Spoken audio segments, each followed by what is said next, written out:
and welcome to the Geek Legion of Doom, and this is going to be a media update for January and February.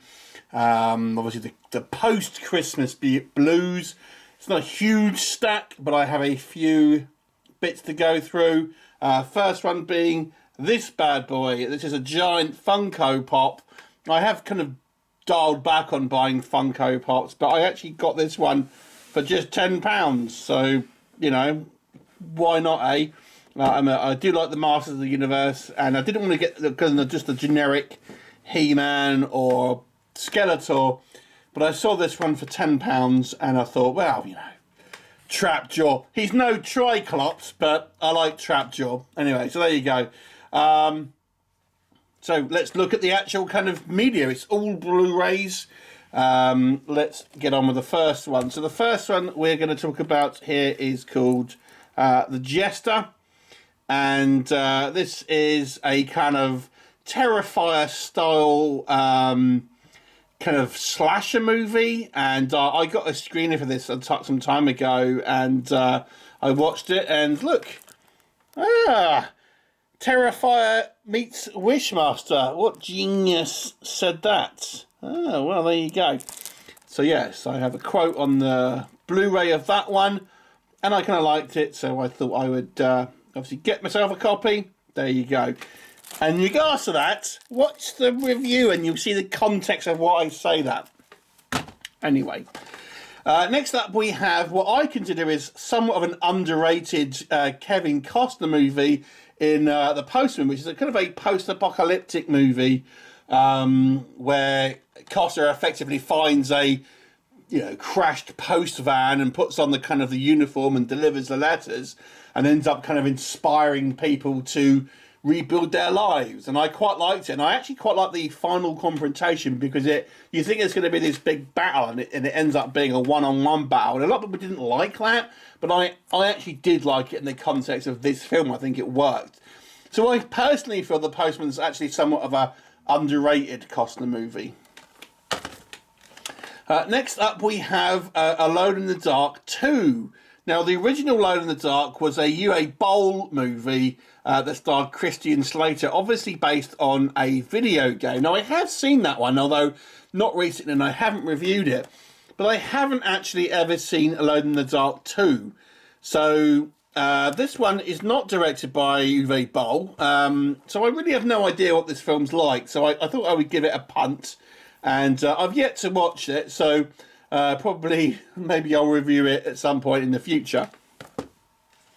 The same can be said with this one called Alien Predator War, although I do feel this has got another movie's title. It's got a different title on the non-German release. This is the German Blu-ray. So I can't remember actually what it's called. It's actually a movie directed by Rene Perez, who I've reviewed a lot of his films, and a lot of people sometimes ask me, who's your favourite director? And I don't really have one, but I do kind of like Rene Perez movies. Now, they are not good a lot of the time, but I still kind of like them, if that makes sense. It's very much a guilty pleasure, but I think he makes for some quite fun movies, even though they are of not great quality. So this is obviously meant to be like a Predator style kind of rip-off. It's from 2013, I believe, so it's obviously a kind of mockbuster of the Predators, or Predator, I should say. So again, I haven't watched this one yet, but I kind of at least somewhat enjoy Rene Perez movies on a kind of a surface level.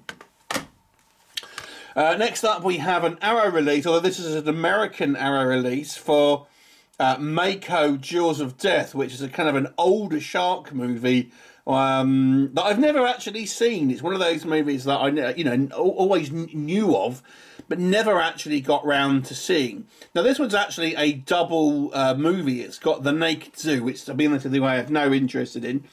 But I got this because I wanted to get Mako because, as I say, it's a shark movie I haven't seen. So, again, at some point, I'll check it out. Next up, we have At Dawn They Sleep. Now, I got this, and I'm not sure I've bought the right movie, if I'm honest. I thought this was a vampire movie.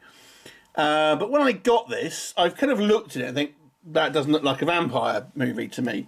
Again, I haven't seen this, but I was aware of like a movie with a vampire in it, which had a very different cover from this. And I bought that thinking this was like one of these reissues, but this looks more like a demonic movie with angels and stuff.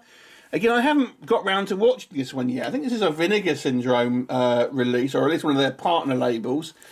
So I'm not really sure what it is, if I'm honest. I got a feeling it might be the film I'm thinking about it, but I didn't think that had anything to do with like demons and angels, but I guess we'll see.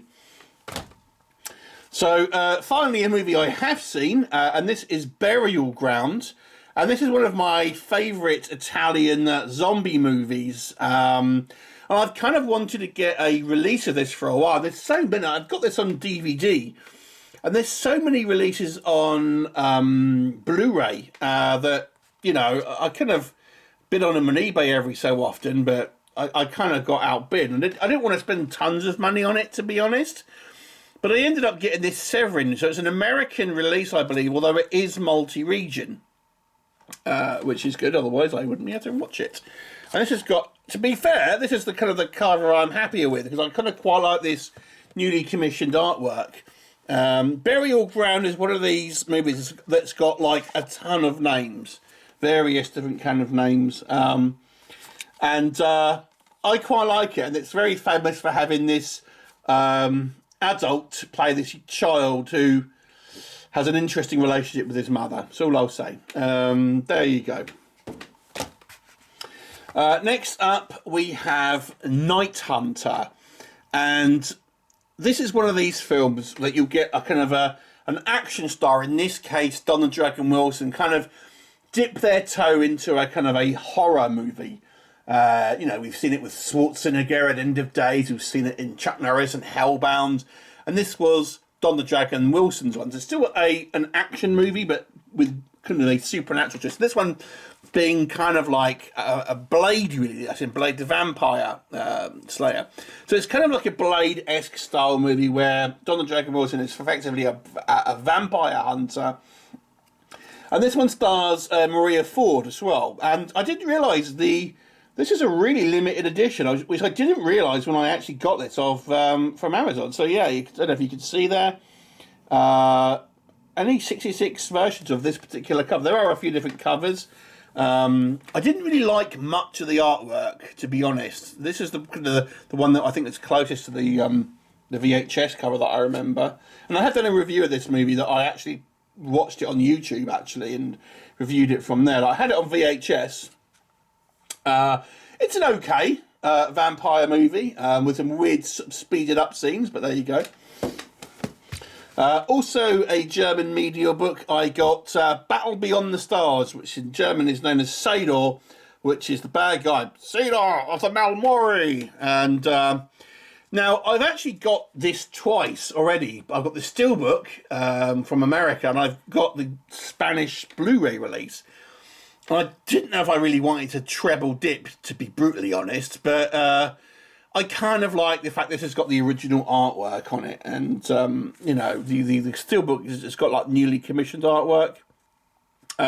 Annoyingly with this one, however, the Steelbook is shorter than standard. So if we look at that one, it's very annoying. The problem is with Mediabooks is they don't tend to be standardised. So annoyingly, this is like a shorter Mediabook than the rest of them. Very annoying. But I love this movie, so I'm kind of pleased to get like another version of it with, you know, the original artwork. And then the final thing I got was the WandaVision Mantalab Discless Steelbook. Now, I have ordered the official release of WandaVision, but Amazon lost it. It never actually ended up getting delivered to me, and they've emailed me saying, oh, we've lost it. So that has yet to turn up. So we'll see what happens to that one. So this is the Mantalab version, which is the double lenticular. I do enjoy this cover. Now, this one is actually unsealed, so I will open it. And you know, you've got that same kind of image on the front there, and you get various kind of like art card stuff.